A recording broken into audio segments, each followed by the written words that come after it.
Hello, and welcome to the Anime Academy. I am your headmaster, Paolo, And I am Zakk. and class is now in session. Ladies and gentlemen, boys and girls, genders of all ranges, I don't think you're ready for this one, because I certainly wasn't ready for this one. Henceforth, you're not going to be ready for this one. Today, we are going to be talking about a very lovely anime called Gurren Lagann. Gurren Lagann, or Tengen Toppa Gurren Lagann, is one of my personal favorite mecha anime. It's 27 episodes long, and it ran from April to September of 2007. It was directed by Hiroyuki Imaishi and written by Kazuki Nakashima. So, our story is set in a world where mankind has been forced to live in underground villages for hundreds of years. People have forgotten what the surface is like. Some people don't even believe the surface is real. And so one day, these orphans, Simone and Kamina, embark on a journey to try and find Kamina's father, who's gone up to the surface. And in this process, their worlds are changed forever through the discovery of the gunman Gurren.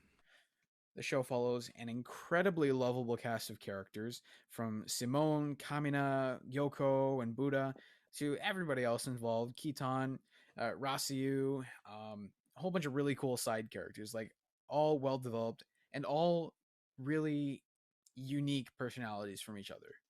Oh, yeah, the characters. Each one of them is so unique in their own different way, but on that topic though, yes, as characters, they're pretty much standalone characters. Like you have Simon, like not the new kid on the block, but he's very shy, very timid, just is Mm-hmm. known to be drilling all his life. And you have Kamina, this larger than life character that, has a hero complex and low key very attractive. And everyone else kind of has their own shit going on with them, Uh huh. and you almost kind of expect them not to work well with each other because they've been in the cave for years and years and years, and once they come to the surface you wouldn't think that, oh, these are gonna work well. They're gonna maybe even have like a fight or whatever the case may be, but they come up to the surface and they're met with these whole other cast of characters that they have no interaction with before, and it's almost like when you go to the dog park Mm-hmm. and there's like a million gajillion dogs, and all the dogs are kind of like sniffing each other's butts. That's kind of like how the interaction was with Kamina and Simon with everybody else. They're kind of like, oh, like humans, like, ooh, what's going on over here? So that was nice to see. Oh man. That was a great analogy. Come on, top 10. All Someone needs right. to go All back and right. listen to this entire season and list top 10 Paulo analogies that he's Paulo made this season. analogies. Oh god, we'll just compile all of them for the final episode. That's just the final episode. Anyways, but no, I really grew to love these characters. Except, I had an issue with one, but we'll get into that in a little bit. God damn it. Oh, you didn't like Rossiu, but okay, yeah, we'll hold off on that. I think okay. To be Mm, fair, you're not supposed to like him, especially not towards the second half. First half, you're supposed to like feel sorry for him potentially, which is why I didn't. no. Not at all. Not one. No. Okay. I need to. You know this. I'm a cold-hearted bitch. I don't sympathize with certain. Like I'm like, okay. My biggest thing was, I don't know. I just didn't like him. I from the start, like, I don't like Well, him. fair enough. Period. I think Maybe I'm a bitch. I don't know. I think one of the things that really stood out to me in this show was the crazy like character growth throughout it. Like Simone Yeah. alone is a completely different character at three different points in the show, you know? Not to a point that it's like Oh, incoherent and you don't believe like, oh, this is totally against his character, but it's like you see him grow from a little kid to a man. a little kid who is again very shy, very timid, very much afraid of what is on the surface. Then you have, um, after a very tragic event happens, he Mhm. falls into this very depressive state, and then you know what? I'm gonna say that, uh, out of all the characters, like, he had the best glow up. Mhm. Like, everyone else kind of just like really fine tuned their craft, but he just kind of really went from 0 to 100 to 1,000 and then beyond. Yoko is really interesting too when it comes to like character growth and development because it's she is probably one of the most iconic characters when you think of fan service, right? Right. Like she's like a poster child for fan service, and yet she is at the end of the day a really cool, complex character. Especially when we look at the Yeah. second half, like when she goes off to do her own thing, it's really really crazy. I love these characters so much, and I think just sorry, while it's on my mind, one of the biggest reasons that I think I'm drawn to the series and why I love this series is because the first time I watched it, I had no idea what to expect. No idea Right. what to expect because every time you think you have the show figured out, it throws something else at you. You find out that there is something much larger than what's going on. You find out that you've been barking up that you've been barking up the wrong tree the entire time. That nothing is what it seems. Yeah. Especially when you get near the second half. Because Mm-hmm. up until I want to say like a good chunk of the way through, you just are introduced to the gunmen and like, okay, yeah, this is pretty much why it is what it is. Like it Mm-hmm. is what it is, and for lack of better terms. And then you get into all like the spiral beings, the spiral Uh-huh. king, and then okay, this is also very cool and interesting. Very, it adds to the plot a very unique and different spice. Uh-huh. And then that kind of ends, and then oh, oh, you thought that was the main course? Here is the entree, appetizer, main course, dessert, and next week's lunch too. It was a lot. It was a lot, but they Crazy. executed. It was it shit hit the fan, and then the fan turned into the shit, and then the fan turned shit, just That's a raised lot. the roof, and then the roof came down, and then figuratively and literally the roof came down, and this was a great. I'm gonna stop talking now, but that was Okay. Um, Another thing, just before we start getting into some of our favorite moments, some theories, whatever. Another huge thing for me is we talk about all the time strong first episodes. mm, When I first tried watching this series, I watched the first episode and I went, "Oh, you know, this is cool," but I wasn't hooked the first time I tried watching it. And I think that's because I had just come out of like watching a bunch of shonen and stuff, like really high action, and I was like, a mecha. Huh. This is I don't think it was foreign territory to me, but it was like not what I had been watching. It was just totally the wrong time to watch it. But after I came back to it, like, damn, dude, there's some really it's cool moments. A lot happens in that first episode. yeah, a lot does, and oh, it's just so good. One could say that the first episode greatly sums up the entire show. Mm, Because you think about it, people are underground, some unearthly being crashed into their village, and they want to get to the surface. When they get to the surface, boom, that's it, uh-huh. done. And now they're in the ¿cómo se llama la?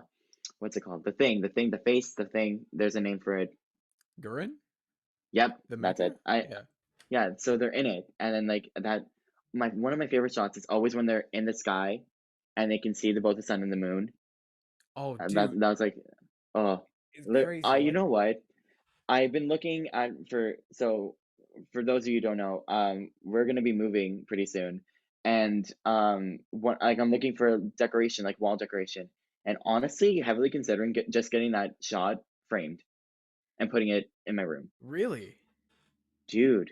That or I don't know, maybe something from Demon Slayer. I'm considering getting a Demon Slayer tattoo as well, but like don't tell my family.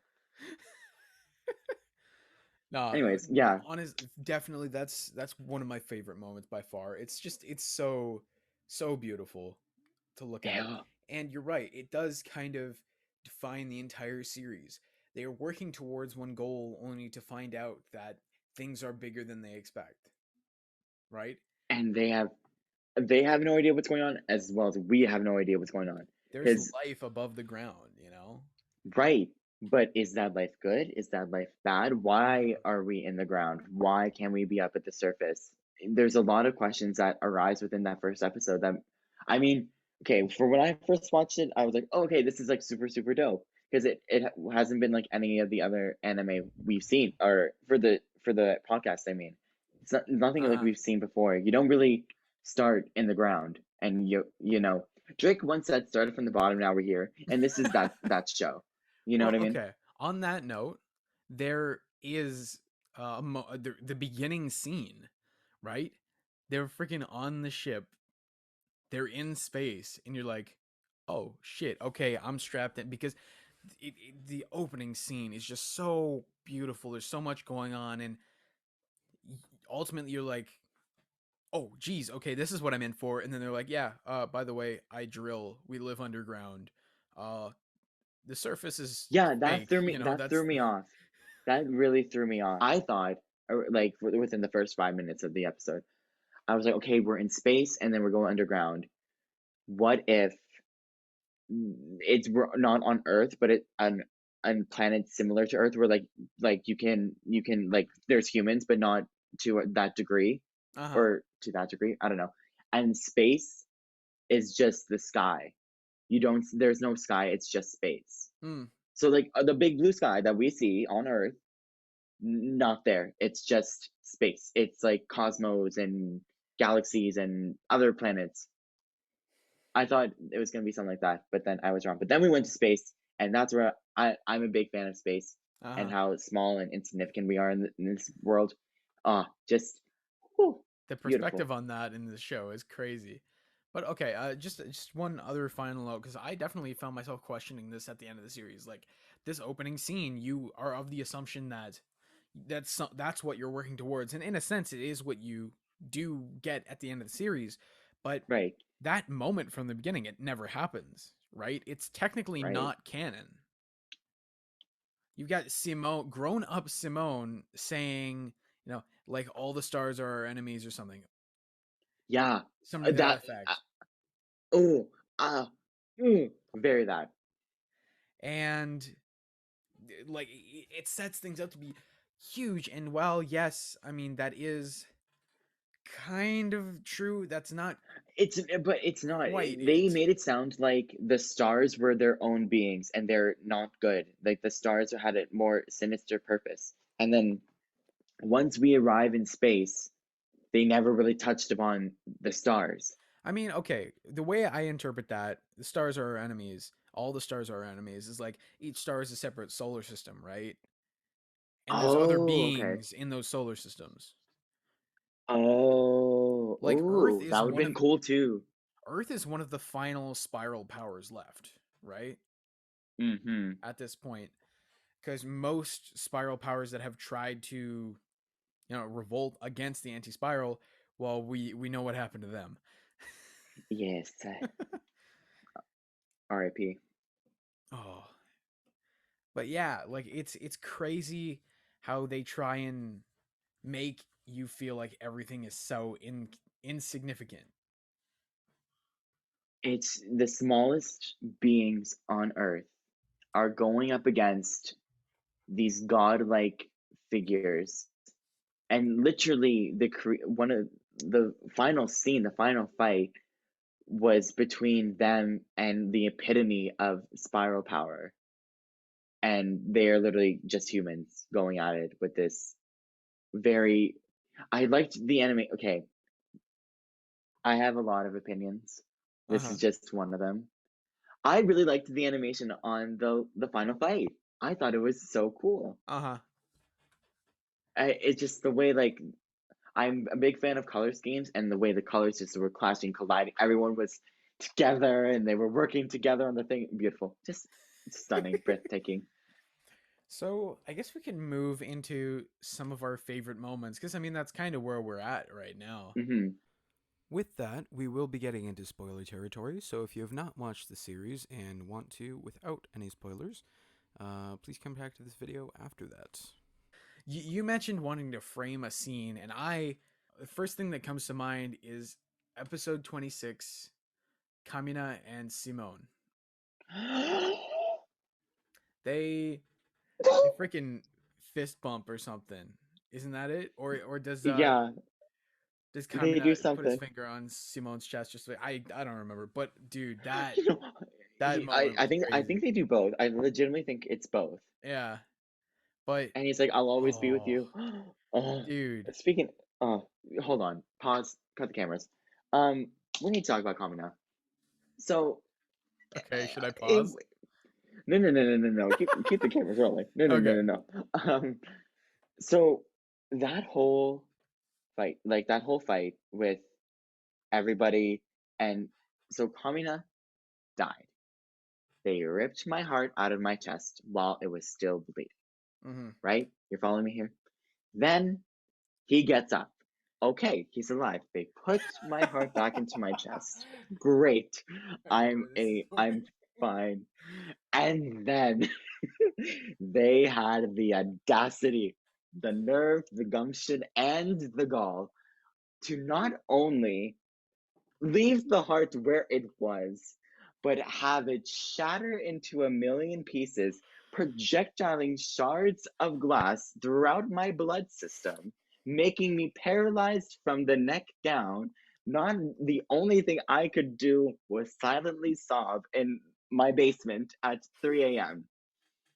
How who approved of this is what I would like to know. Oh I man. was an emotional wreck. I Ugh, how could you? They were supposed to do everything together. Oh, anyways, so that's how I felt about that scene. But even though Yeah. it was a very emotional experience for me, it still is one of my favorite moments to see just almost like Simon's world just crumble and fall right in front of That him. one hurt, man. Yeah. Oh. Hurt. It hurt where it didn't need to hurt. Okay, it was too much. But yeah, but oh, but you know what though? It was because you kind of needed that though, I think. This show does that too many times though. It Okay. does. The It does, ending. but The oh, ending. Bro, Simone has gone through so much shit in this show. this is just exclusive information for our lovely viewers at home. When I finished this series, I immediately FaceTimed Zach, and Zach was having a great old time. He was great. I was inconsolably sobbing at 2 in the morning. I was not making any sentences form in grammatical English. And he's just there having a grand old time, la di da di da, and cut to me almost in a fetal position. But I was a mess. I was a emotional mess because of that ending. Whew. I wish you would have recorded something, so just so we can cut to Oh, it now. But yeah, the ending got me good, got I me didn't know good, what to and do with myself the first time. Yeah. I I Crazy. couldn't fall asleep for another like I tried to go to bed after that. No, what was I thinking? My mind was racing because how can you have Nia, my homegirl, who was in a freezer-like prison Hmm. for God knows how long, and then play her up to be this great character helping helping Simone out. Also, is it Simone or Simon? Because I feel Simone. like fluctuate. Okay, Simone. Helping Simone, I definitely said Simon. I That's anyways, okay. um, helping Simone out, like you can do it, like da da da da, and then having her possessed, and then not having her possessed, and then they get married. Literally, everyone is there who has been there since day one. It's this beautiful wedding. And then Homegirl pixelates and, as Jimmy Neutron would say, got a blast. Why would you do that? I understand why it had to happen, but no, just no. They were no. Because first you had Kamina, where I barely made it through Kamina's two times death, and then he came again as a ghost, and then now you have who I would just like to know. where the creator of the show had the balls to do this. Just where, why, who, what, where, how, when. And then she pixelates, and then Simon's like, all right, well, I'm gonna go across the globe now. Bye, guys. And then he leaves. Oh man. Ugh. Okay, I'm gonna shut up now. You take the floor, please. I'm getting too emotional. I thought about it, and just because we didn't mention him earlier, on the topic of characters, Viral is like super important because Yeah, he's yeah. comic relief to an extent, right? I mean, he's the guy who wants to believe that he's an antagonist. Right. And for us, like he kind of was. He was our like villain, and then we found out who For the like real five villain was. Like, minutes. Yeah. yeah. And then we're like, oh shit, okay, it's not him. But it's so weird. Like you wouldn't think that the this protagonist, quote unquote, would be the comic relief, Well, antagonist, especially but for yeah. Yeah. especially for this show, which this show has everything and anything under the sun. Mm-hmm. So it was cool to see that villain-esque character be like, "Oh, I'm going to destroy you, but I'm going to be beaten by you every single time I try." Well, it's interesting. Yeah, you were saying like the show tackles everything under the sun. Like it takes on religion, politics, sexuality, gender expression, and it does all of these things extremely well. And Taken, this was released what, 2006, you said? Yeah, 2007? oh 07, yeah.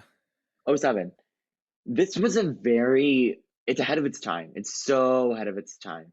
You think of how our political climate is now compared to like 2006, 2007. Mm-hmm. Very different mindsets. A lot of people were still kind of like, not comfortable with being out and proud, but now you're in 2021 and almost everyone you know is gay, which is great. And I find that amazing. But imagine if this was released today. I Mm. feel like it would have got a lot more hype than it did when it originally aired. Do you think so? I don't know. I think it stands out to me because of the stances Oh, it took at the time. fair enough. I see you on that point, but I also feel like if it came out today, everyone would be like, "Wow, like this is really like breaking boundaries, standard, pushing standards." No, it's just breaking boundaries. All right. Okay. Let's see. What other moments like really stood out? Um, I have one, but it's so bad. It's bad, but you go. what's I'll tell that? mine after. No, it's fine. Go, go, go, go, go. Oh, man, there's I can imagine where you're going with this, and It I don't makes know me which melt. moment specifically, but yeah, it's really funny actually how it takes on humor of like a sexual connotation without ever being like perverted. Right. It can do that, and it proves that you can do that. Yeah, and there's also how do I want like with every I'm talking more Western media. Mm, Whenever you see an openly queer character, there's always that underline of they're just a sexual being, uh-huh, uh-huh. and that's the only thing they're good for. But that's not always the case when it comes to queer people, and especially in this show where we do have a very queer character that says, you know what, fuck it, I don't like I'm neither man or woman, I'm me. and Exactly. and that is amazing representation, especially in anime, which you don't see a lot of Mm-hmm. Mm-hmm. queer representation in anime. So I found that to be really like heartwarming. I was like, He's like ah, one of the most important members of Team Gurren at the end of the day. Like, dude, beast. Literally, they would not, if he was not around, they would not survive mm, because he does all the fair. repairs, he Absolutely. operates Yeah. all the computering. He's, I mean, I'm on a bias. I just really like him. He's the backbone of Team Gurren. He truly is. Like He if is, it yeah. wasn't for him, like they would not. Like who else is gonna do the repairs and shit? Hmm.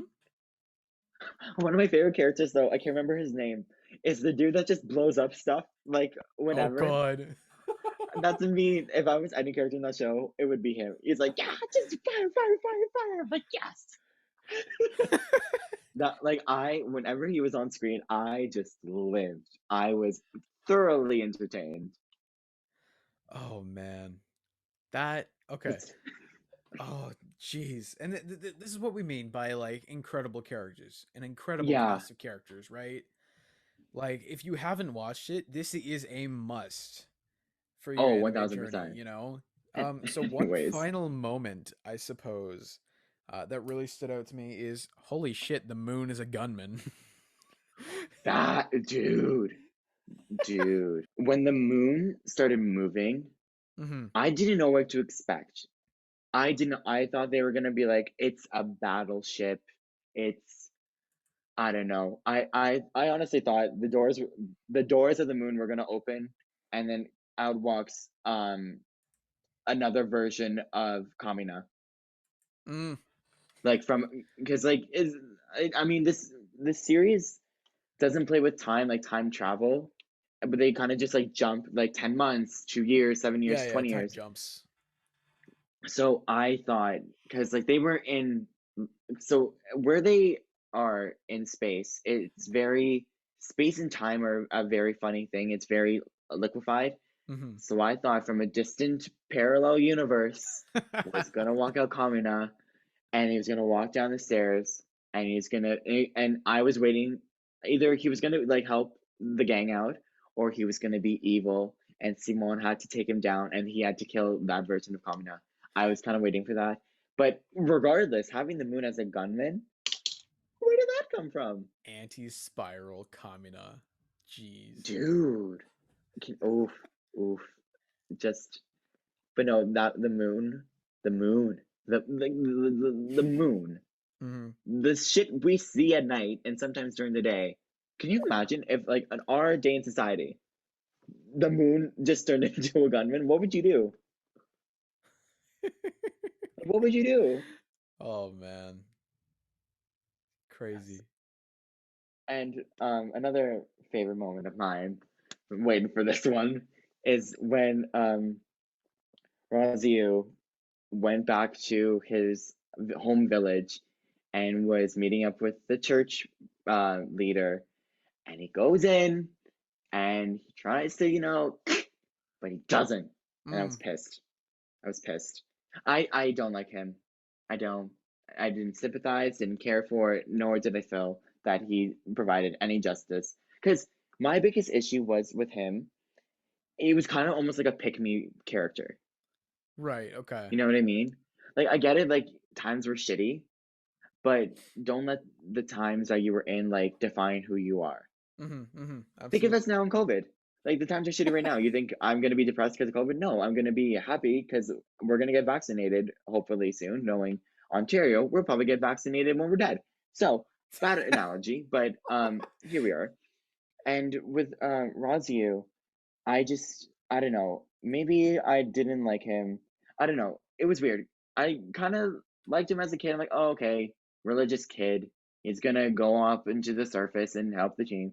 But as an adult, I have 0 ounce of respect. I don't have the time of day for this kind of behavior. You dare. You have the nerve, the gumption, the gall, the audacity to overthrow Simon's government, who's been doing a great job of Hmm. providing land for the people on the surface and you're just like, oh, I think I can do a better job. I'm so emo. I'm just gonna overthrow your government, and it's gonna be great. Like, no, know your place, bitch.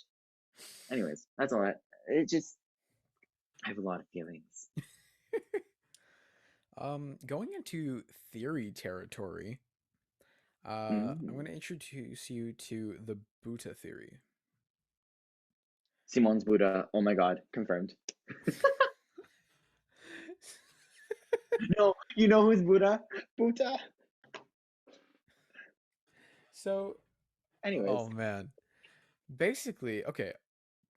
Obviously, you've been warned at this point, and we've also talked about stuff that happens after this. But yeah, Buddha freaking you're just just shut up and listen. Let Zakk teach you a lesson. Zakk, take it away. Buddha transforms into a humanoid version of itself in Yeah, order to like they're the last humanoid spiral power that's left to fight, and it's Buddha that literally saves everybody. The spiral power in Buta. So is he Buddha? Can we confirm? Like that was a crazy moment. Absolutely. I should have mentioned prior, you know? I I do wish they would have kept him as a humanoid for a bit longer. Mm, I felt like that would have been cool to see. Like I wanted interaction with him and Simone. yeah, yeah. Just be like, It's a shame hey, we don't really get that. it is what it is. Anyway, let's hear about Buddha. Okay, so it's funny you actually mention interaction between Simone and Buta because the opening scene, what did we talk about, right? Um, the two of them are standing on the ship, or at least that's what we presume. This moment Right, never actually happens. It's not canon. At least right. it's not canon if it's Simone and Buta. Not canon if it takes place in the timeline that we know. Now, granted, we have little reason to believe that it is anything other. However, Buta appears differently in this scene than he does where we actually see him as a humanoid towards the end of the series. And Hmm. Simone is dressed differently than he does at the end of the series. Right. Okay. So, two questions then. Does that mean that the moment from the intro, right, the opening scene, does that take place afterwards? Do Simone and Buta is this part of their adventures once they go off into the world when Simone, leaves humanity for a while? Is that what it is? The other thing is Buta, like, okay, why the hell does Buta have this ability? What is it? Because he's Buddha. Who is Buta, right? So, yeah, I don't know. Thoughts, opinions, ideas? All of the above, Your Honor. Oh, but see, now I want to see that, like I want to see how, I mean, I don't know if they have any intention to do more with this show, but if they were to, I would like to see how they can make the first shot of the first episode canon. Like you said, it could be, or it could be another timeline in another dimension. Mm-hmm. Because, like I said before, like the last episode really takes place in between that weird space and time. So in another dimension, maybe Simon and Buta are the only people left. Everyone else is dead. Okay. So, So now they're saying all the stars are our enemies, right? mhm, So now they're gonna battle with the stars. I don't know. I find that really, really interesting. Um, so what the Buddha theory suggests is that the beginning, what we actually see is Kamina's father. Oh, It oh my suggests that God. even if Kamina's father was the body that they found, that this was either during his journeys, during his Exploration. adventures, or uh, that either that or the body isn't actually his father's, right? But regardless, yeah, it suggests that Buta is quite old and was on an adventure with Kamina's father. Bro. Dude. Dude. Alternatively, it There's isn't more? actually Buta at the beginning. It could be, hell, maybe it's Buta's father, maybe it's somebody related to Buta. Oh. But yeah, basically suggesting that there could be more to it. Maybe it's a secret power of their species. Maybe it is, what, and basically trying to find an explanation for both the opening scene and Buta's transformation at the end. Dude. I like this theory. Has anyone have the creators confirmed nor denied? I'm not sure if they've spoken on it. I don't believe so. Okay. It would, There's something on here but that says Buta is basically the R2D2 of Gurren Lagann, which he is. I mean, eh, it's fair. dude, can you imagine a crossover? That'd be the coolest crossover of the galaxy. It'd be so cool. Like Space Wars. Oh man. There is another theory that I was reading about the possibility of the anti-spiral not actually being taken down when we assume that they are. So basically, they're fighting this losing battle at the end of the series, and Hmm. to assume that they were just able to overcome it, and then that was it. They defeated the anti-spiral who had been oppressing everybody for so long. Like that's just it's absurd. It's crazy that it would end that abruptly. So this idea is that, now Simone is virtually unbreakable. He's lost everything, and he's now trapped in this fight for the rest of his life. When he goes off, when he's fighting amongst the stars by himself, it's him trying to find a way to bring Nia back Them potentially. back? Yeah, it's potentially looking for a way to actually defeat the anti-spiral because they haven't previously. It's Yeah, so it's this idea that, as the show usually does, there's always something larger, and the idea that the anti-spiral wasn't actually defeated, and now with people like literally most of Team Gurren dead by the end of it, Yeah. Oh, Simone has gone to try and face this on his own. And by some stroke of luck, he's not dead and we see him at the end. I would love to see like a spin-off movie that follows that kid or something at the end who talks to Simone. Like if somebody else right. were to take up Gurren, oh, Hmm. dude. It would be interesting to see because then maybe that kid is that first scene that we see in the show, Ooh, like grown up. right. Yeah, And then like Buta is obviously like Simon maybe gave it to him. I don't know. dude. Oh, I just think that this show is so multi-layered that you could literally pull anything to make a spin-off series. Almost anything. there's so much from this show. It's crazy. Man, and the symbolism, the amount of things that are just so iconic from this show, like whether it's drill, the freaking communist glasses, whether you're looking at the Littner skull, whether you're looking at the Team Gurren logo, like so many really really iconic symbols and images. Um, Communist tattoos are so cool too. Anyway, that's a bit off topic. They are really cool. They are. And I'm always been a fan of tattoos, whether that be on fake people or real people. I love tattoos. on that note, however, On that note, don't believe in the you that believes in me, Paolo. And don't believe in the me that believes in you. Believe in the you that believes in yourself. I wasn't expecting to cry again tonight. That was not part of the itinerary that I was sent. Um, how dare you? And I can't wait to slap you in person in a couple months. So, next week we're going to be coming back and doing a very special episode, which Hmm. potentially a two-parter. Um, Potentially. You'll yeah, never. Hey, it's the Anime Academy. Anything can happen here, and this is going to be unpacking a super crazy, hugely hyped anime that has not been finished as of yet. which it needs to be. It's like And it's like you're in charge of it. Like, yeah, Zach, you need to really finish that oh, dude, anime. I'm sorry. Can I get an extension on the assignment? Not the extension on the assignment. Woo! Oh man. But yes, this of course is the incredibly large, gonna take forever to unpack Hunter x Hunter. Yay! Very excited about this two-parter. It's gonna be funky, fresh, and fun as Mhm. always.